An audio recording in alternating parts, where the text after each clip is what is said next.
let's go to this. I posted this on Instagram, and they got a lot of traction, a lot of feedback, a lot of comments. And Elon Musk was Yeah. reported as saying that in the near future, human beings could download their brains to robots. So, as you know, I said, like, if he said that, then obviously they already have plans, and a lot of people are like, well, that means they already did it. Possibly, possibly. So what are your thoughts on Elon Musk saying that human beings will soon be able to download their brains into robots? Oh, baby. Let's get into the little Alex Jones conspiracy files, right? I saw somebody put it in Zoom, but I mean, if you watch Black Mirror, you've seen that being talked about. And I think 8 months ago, I was saying, hey, being able to download a human consciousness and put it elsewhere. We also have to worry about digital or conscious slavery as well. That's one thing that's not being brought up. So hypothetically, if they can put people in jail for 40 to 50 years now, what will not stop them from taking their identity and consciousness and uploading them into the cloud, hypothetically, and then extending those sentences? So I know everyone wants to extend life, but what's the point of extending life if people live longer and they are not better to one another? Scary. I love technology dearly, but this is one of the things that absolutely terrifies me. And yes, if he said it, they have either already completed testing or they're very close to doing so. Yeah, it's one of these things where, I hate to be a conspiracy theorist, because I only like to talk about things that I know or things that's actually happened and I can prove it. But I mean, some of this stuff is kind of obvious. And like I said, a good preview to the future is Hollywood. If you watch these movies, the imagination is extremely powerful. And most of these things that's in Hollywood, like it's a prerequisite to what could potentially happen or what will happen in the future. So yeah, when you talk about, downloading your brain, you also talk about, like you said, downloading your consciousness and all kinds of different things. And actually it's making one more step to actually humanizing artificial intelligence. Even the whole term of artificial intelligence is kind of concerning, because it's like, you're actually taking one step further to actually making human beings. Mm-hmm. That's what it comes down to. And that's for a variety of different reasons, like cheap labor, for a more, military, for all kinds of different things, for more people that will actually, listen to what you're saying and not fight back until they actually do fight back.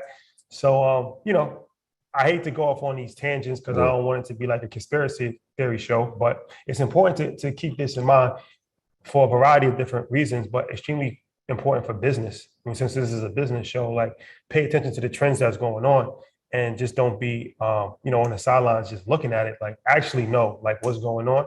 And if you don't agree with this, then this is something that you should at the very least be aware of, so you can know how to, potentially move in times that this actually increases in a wide scale. Yeah, I mean, it's something that everybody should be paying attention to, especially anybody that looks like us.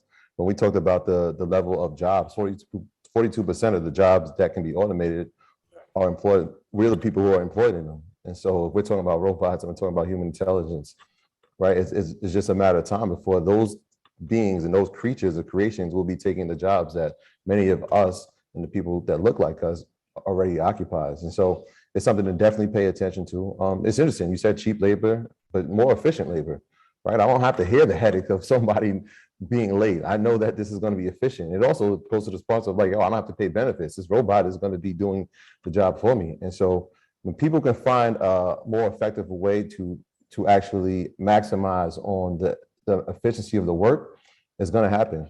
Well, that's one of these things that people think like slavery ended because of Abraham Lincoln, or it was like white people just got a tremendous conscience all of a sudden. It was economic. It started because of economics and it ended because of economics. Yeah. Once they realized that wasn't the most efficient way for people to work anymore, and the cotton gin came about, and now you can actually, utilize machines in the field, and you don't have to deal with human labor anymore. That's really when slavery really became inefficient. Mm-hmm. So everything usually comes back to money, and manual labor has been changing over the course of time and has becoming more and more inefficient. So, and now it's going to become a thing when not even manual labor is going to become inefficient. Technology is going to become inefficient for human beings to do, because when you can have a computer programmer who's actually a robot, what's the point of having a human being a computer programmer where that computer programmer is way smarter, knows everything in the history of the world. You can put it into his, system.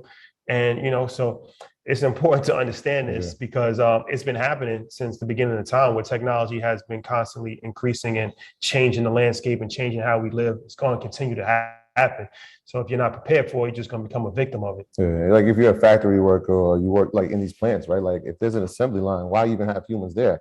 After a certain point, we can have robots literally do the entire thing, assemble the machinery, put them in place, and then put them out for production. And so we got to be very aware. I know sometimes like we're like, that ain't gonna happen, but like it's happening. We saw it, like you said, Hollywood usually predicts the future of what's gonna happen anyway. We saw this in iRobot, but we saw the dangers of what happens at the end of iRobot, right? When they try to take over. So we got to be aware. This ain't a conspiracy theory. It's more of a like social awareness theory that we need to be in tune with.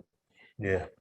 My last comment on this, for those of you that love ESG companies, please be mindful, because this is going to give way to push of artificial intelligence even more for automation.